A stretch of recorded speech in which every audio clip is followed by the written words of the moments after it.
వదిలిపెట్టి విభూతిని నమ్ముకునే మనుషులు ఉన్నంత వరకు మన దేశంలో ఈ దొంగ సాములకు అసలు డోకానే లేదు. All the best. Bye bye.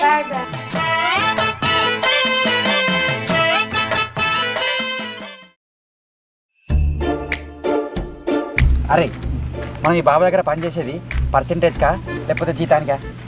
ఇదే తిందిరా, ఫస్ట్ పైసలు సంపాదించాలి అంతవా? మరి ఏంద్రా ఇయ్యాల ఒక్క గిరాకైతే లేదు. అట్లీస్ట్ కోట్ర మందం అని అత్తే రాదా? స్వామీజీ కూడా కాంపిటీషన్ ఎక్కువైంది, మార్కెట్లోకే విలువ. అంతే అంటవారా? అంతే అన్న, భక్తులు కూడా బాగా తెలివి పెరిగింది ఈ మధ్య. సరేరా, నువ్వు ఈ గురువులను తయారుగా మారిపో, భక్తులు వచ్చే టైం అయింది.